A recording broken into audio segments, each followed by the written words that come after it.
ഹസ്തിനപുരത്തിന്റെ രാജകീയ മണ്ഡപത്തിൽ നിഴലുകൾ പരക്കാൻ തുടങ്ങി. ദുര്യോധനൻ ഒറ്റയ്ക്കിരുന്ന് അന്ധകാരത്തിലേക്ക് നോക്കുകയായിരുന്നു. കർണൻ മന്ദഗതിയിൽ അവിടേക്ക് നടന്നു. അദ്ദേഹത്തിന്റെ മുഖത്തും ആശങ്കയുടെ നിഴൽ പടർന്നിരുന്നു. ദുര്യോധന, നീ എന്താണ് ഇത്രയേറെ ആലോചിക്കുന്നത്? കർണന്റെ ശബ്ദം മണ്ഡപത്തിൽ മുഴങ്ങി. കർണൻ തന്റെ സുഹൃത്തിന്റെ തോളിൽ കൈവച്ചു. ദുര്യോധന, നിന്റെ മൗനമല്ല ഇപ്പോൾ ഇവിടെ വേണ്ടത്. നിന്നെ ഇത്രയേറെ അലട്ടുന്നത് എന്താണ്? പെട്ടെന്നായിരുന്നു മൗനം മുറിച്ചുകൊണ്ട് ദുര്യോധനന്റെ ശബ്ദം അന്തരീക്ഷത്തിൽ ചേർന്നത്. കൃഷ്ണൻ. ആ ഒരൊറ്റ വാക്കിൽ തന്നെ ശകുനി, ദുശാസനൻ, അശ്വത്ഥാമാവ് എന്നിവരുടെ മുഖങ്ങൾ ആശങ്കയോടെ തിരിഞ്ഞു. ആ ചിരി, ആ നിഗൂഢമായ ചിരി. അവന്റെ സൈന്യവും ആയുധങ്ങളും എല്ലാം നമ്മുടെ പക്കലാണ്. എന്നിട്ടും യുദ്ധത്തിനായി കൃഷ്ണനെ ക്ഷണിച്ചപ്പോൾ അവന്റെ മുഖത്ത് വിടർന്ന ചിരി എന്നെ ഉള്ളിൽ നിന്നും ചുട്ടിരിക്കുന്നു. ആ ചിരിയിൽ ഞാൻ കണ്ടത് ഭയമല്ല, മറിച്ച് നമ്മുടെ പതനത്തിന്റെ മുന്നറിയിപ്പായിരുന്നു. ദുര്യോധനന്റെ കണ്ണുകൾ തീജ്വാല പോലെ ജ്വലിച്ചു. അവൻ എന്തോ അറിയുന്നു, നമ്മൾ അറിയാത്തത്.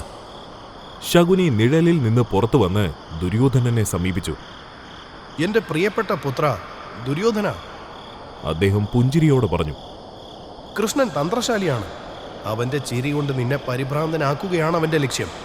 നമ്മുടെ ആത്മവിശ്വാസം തകർക്കാനുള്ള ഒരു തന്ത്രം മാത്രമാണ്. മാതുല, നമ്മെ ഇല്ലാതാക്കുവാൻ അവന്റെ മനസ്സിൽ എന്തോ ഭീകരമായ പദ്ധതിയുണ്ട്. ആ കണ്ണുകളിൽ ഞാൻ കണ്ടത് വിജയത്തിന്റെ മുന്നറിയിപ്പല്ല, നമ്മുടെ നാശത്തിന്റെ മുന്നറിയിപ്പായിരുന്നു. ദുശാസനനും അശ്വത്ഥാമാവും കൃപാചാര്യനുമെല്ലാം ദുര്യോധനനെ ഓരോ വാക്കുകൾ കൊണ്ട് ധൈര്യപ്പെടുത്താൻ ശ്രമിച്ചെങ്കിലും അവന്റെ മനസ്സിൽ അപ്പോഴും നിറഞ്ഞിരുന്നത് കൃഷ്ണന്റെ ആ നിഗൂഢമായ ചിരിയായിരുന്നു. ഭാവി എന്തായാലും അത് രക്തം കൊണ്ട് എഴുതപ്പെടും എന്നയാൾ ഉറപ്പിച്ചു. പാണ്ഡവർക്കിടയിൽ ഹസ്തിനപുരത്ത് നടന്ന കാര്യങ്ങൾ ഓരോന്നായി കൃഷ്ണൻ വിശദീകരിച്ചു. നാം നമ്മുടെ പരമാവധി അവരോട് സംസാരിച്ചു. സമാധാനത്തിൻ്റെ എല്ലാ വഴികളും തേടി. എന്നാൽ കൗരവരുടെ മനസ്സിൽ വെറുപ്പും അധികാരമോഹവും മാത്രമേ ഉള്ളൂ. നമ്മുടെ വാക്കുകളോട് വിയോജിപ്പ് തന്നെയാണ് അവർ പ്രകടമാക്കുന്നത്. കൃഷ്ണന്റെ വാക്കുകൾക്ക് മുന്നിൽ എല്ലാവരുടെയും മുഖം അസ്വസ്ഥതയിൽ മുങ്ങി. അദൃശ്യമായ ഭാരം പോലെ നിശബ്ദത അവിടെ കനത്തു നിന്നു. നമുക്ക് നമ്മുടെ രാജ്യം മുഴുവനായി വേണ്ട, 2-3 ഗ്രാമങ്ങൾ മാത്രം മതി. രക്തച്ചൊരിച്ചിലില്ലാതെ ഇതിനൊരു പരിഹാരം കാണാം. കൃഷ്ണൻ അർജുനന്റെ മുഖത്തേക്ക് നോക്കി പുഞ്ചിരിച്ചു. പറയുവാനല്ലേ അർജുന നമുക്ക് സാധിക്കുകയുള്ളൂ. ഒരിക്കലും അനുസരിപ്പിക്കാൻ സാധിക്കില്ലല്ലോ. അഹങ്കാരത്തിൻ്റെ അന്ധതയിൽ ദുര്യോധനൻ മുങ്ങിയിരിക്കുന്നു. അവരുടെ തീരുമാനം അവർ പറഞ്ഞു. ഇനി നിങ്ങളാണ്. യുധിഷ്ഠിരൻ ആലോചനയിലായി. നമ്മുടെ രാജ്യം നമ്മുടെ അവകാശമാണ്. സമാധാനപരമായി തന്നെ തിരികെ ലഭിക്കണമെന്ന് എനിക്ക് ആഗ്രഹമുണ്ട്, രക്തം ചുരിയാതെ. ഇത് കേട്ട ഭീമൻ കണ്ണുകളിൽ കോപാഗ്നിയുമായി മുന്നോട്ട് വന്ന് തന്റെ ഒരു തീരുമാനം അവർക്കിടയിൽ പറയാൻ ശ്രമിച്ചെങ്കിലും കൃഷ്ണന്റെ നോട്ടം കൊണ്ട് പിന്നീട് മൗനമായി തന്നെ നിന്നു. സമാധാനം നമ്മൾ മാത്രം ആഗ്രഹിച്ചാൽ മതിയോ യുധിഷ്ഠിര? അവരുടെ അവസാന തീരുമാനം യുദ്ധമാണ്. ദുര്യോധനന്റെ അഹങ്കാരം നശിപ്പിച്ചാലേ ശാന്തി വരും. നിങ്ങളെവിടെ ഒരു ശക്തമായ തീരുമാനമെടുക്കാനെന്ന ഒരു പ്രയോജനവും ഉണ്ടാവില്ല. യുധിഷ്ഠിരൻ കൃഷ്ണന്റെ മുഖത്തേക്ക് നോക്കി ശബ്ദം താഴ്ത്തി പറഞ്ഞു. കൃഷ്ണ, ശരിയാണ്, ഇവിടെ ഒരു തീരുമാനം എടുക്കേണ്ടത് ഞങ്ങൾ തന്നെയാണ്.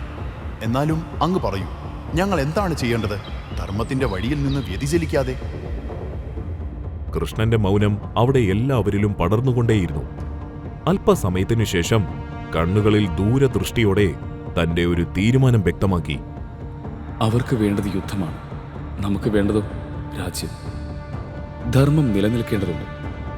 രാജ്യം സ്ഥാപിക്കാൻ യുദ്ധമാണ് ഏക മാർഗമെങ്കിൽ യുദ്ധം തന്നെയാണ് നമ്മുടെ കർത്തവ്യം.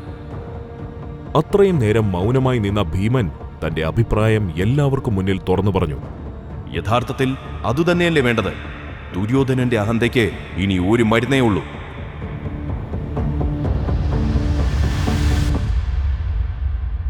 ഹസ്തിനപുരത്ത് ദുര്യോധനൻ യുദ്ധത്തിനുള്ള സജ്ജീകരണങ്ങൾ ഓരോന്നായി ആരംഭിച്ചു.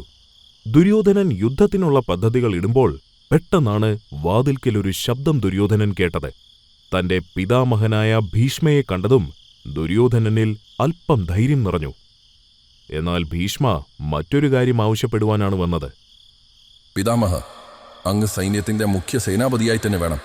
അങ്ങയുടെ അനുഗ്രഹമില്ലാതെ ഈ യുദ്ധം വിജയിക്കില്ല. ദുര്യോധന, യുദ്ധത്തിന്റെ മുരൾച്ച കേട്ട് എന്റെ ഉറക്കം നഷ്ടപ്പെട്ടിരിക്കുന്നു. സോദരയുദ്ധം വരുത്തുന്ന അനർത്ഥങ്ങൾ നിനക്കറിയില്ല. യുദ്ധം തന്നെയാണോ ഏകമാർഗം ദുര്യോധന? പെട്ടെന്ന് തന്നെ ദുര്യോധനന്റെ മുഖത്ത് കോപത്തിന്റെ ചുവപ്പ് പടർന്നു.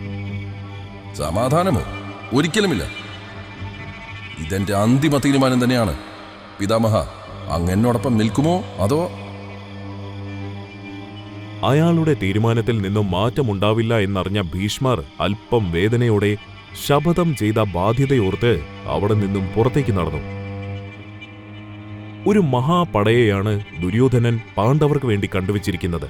എന്നാൽ പാണ്ഡവർക്കിടയിൽ അതൊരു വെല്ലുവിളി തന്നെയാണ്. കൗരവർക്കൊപ്പം നിൽക്കുവാനുള്ള സേനകളോ ആയുധങ്ങളോ ഒന്നുമില്ല. ആ ഒരു കാര്യം സഹദേവൻ അവിടെ വ്യക്തമാക്കി. കൗരവർക്ക് മുന്നിൽ അണിനിരത്താൻ നമുക്ക് മുൻപിൽ സേനകളില്ല, ആയുധങ്ങളുമില്ല. അവരുടെ സേനാബലം കണക്കില്ലാത്തതാണ്. ആ ഒരു കാര്യം എല്ലാവരെയും ആശയക്കുഴപ്പത്തിലാഴ്ത്തി. കാരണം കൗരവർ യുദ്ധത്തിന് വേണ്ടി നിരത്താൻ പോകുന്ന ആയുധങ്ങളുടെയും സേനകളുടെയും ഒരു കണക്കിനെപ്പറ്റി പാണ്ഡവർക്ക് ചെറിയ ഒരു ഊഹാപോഹമുണ്ട്. പതിയെ പതിയെ അവിടെ ആകെ ഓരോരുത്തരിലും യുദ്ധത്തിന്റെ നിഴലുകൾ പടർന്നു കയറി. എന്നാൽ അർജുനനിൽ ചില കാരണങ്ങൾ കൊണ്ടുതന്നെ യുദ്ധത്തിലേക്കുള്ള വഴികൾ ഒരു തടസ്സമായി മനസ്സിൽ കയറി. സ്വന്തം രക്തബന്ധങ്ങളോട് പോരാടേണ്ട ധർമ്മസങ്കടം അവനെ വേട്ടയാടി. ആ കാര്യങ്ങൾ കൃഷ്ണന് മുന്നിൽ അർജുനൻ നിസ്സഹായതയോടെ അവതരിപ്പിച്ചു. അർജുന, നിന്റെ മുന്നിൽ ഇപ്പോൾ ഒരേ ഒരു പാത മാത്രമേ ഉള്ളൂ. ഫലത്തെക്കുറിച്ച് ചിന്തിക്കാതെ നിന്റെ കടമ നിർവഹിക്കുക. യഥാർത്ഥ യുദ്ധം നിന്റെ ഉള്ളിലാണ് നടക്കാൻ പോകുന്നത്. നിന്നെ ബന്ധിക്കുന്ന ചങ്ങലകൾ നീ പൊട്ടിക്കുക. ഓർക്കുക, യഥാർത്ഥ വീരൻ തന്റെ മനസ്സിന് ജയിച്ചവനാണ്.